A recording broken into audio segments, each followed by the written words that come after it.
The Nigerian Senate has advanced the 2026 Appropriation Bill for the Federal Capital Territory Administrative Revenue Fund till second reading, marking a key step toward funding the operations and development programs of the nation's capital. The bill, considered during Wednesday's plenary, is designed to finance both recurrent and capital expenditures for the Federal Capital Territory in the 2026 fiscal year. Leading the debate, Senate leader Senator Okpeyemi Bamidele emphasized the strategic importance of the FCT within Nigeria's governance framework.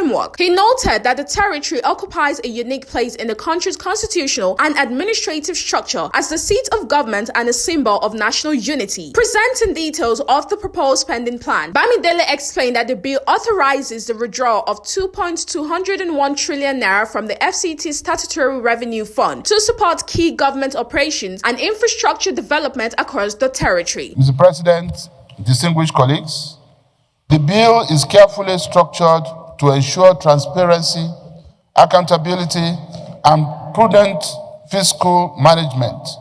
Among its key provisions are: the bill authorizes the withdrawal of 2.201 trillion naira from the FCT Statutory Revenue Fund to finance both recurrent and capital expenditure for the 2026 fiscal year. Funding structure. The appropriation is divided into two principal components.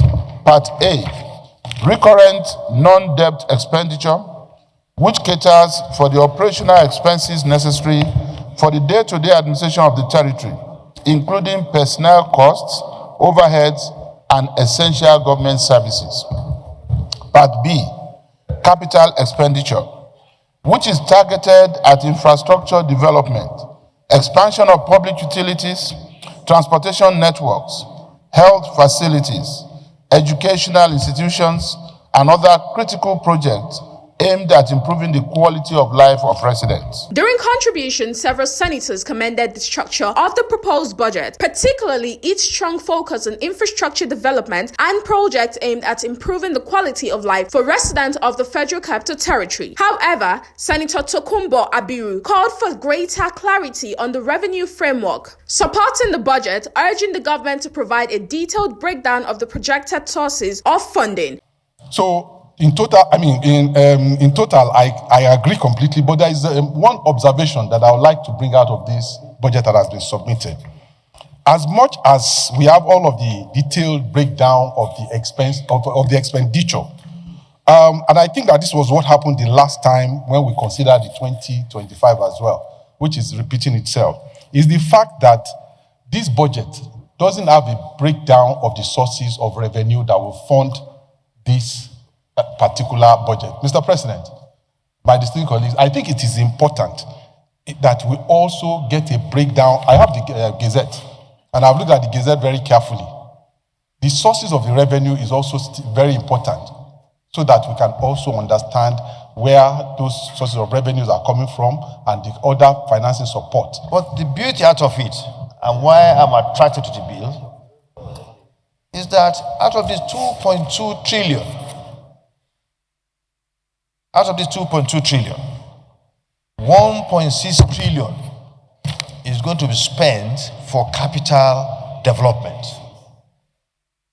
Good roads infrastructure, health delivery system infrastructure, educational infrastructure, and so on and so forth. This is really, really commendable. It's not a situation where you see a budget of 2.2 trillion, but maybe sometimes you see 1.8 trillion or 1.5 trillion going to personnel and overhead. But the reverse is the case here. It's capital oriented. It's highly commendable. Highly commendable.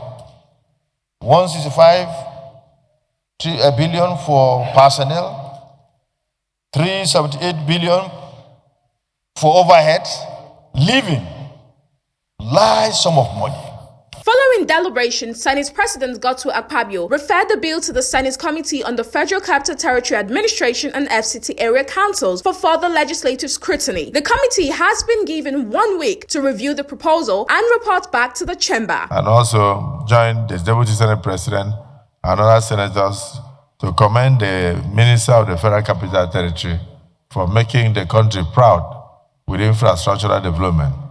In fact, the APC as a party must also be commended for finding the right man for the right job. Because so far, the election of the FCT that just finished showed clearly that the people appreciate the work of President Bola Ahmed Tinubu in the FCT, where we won 5 out of the 6 council positions, chairmanship, and many other councillors. And so this is historic. This is actually the first time the party in power has cleared all the elections in the FCT.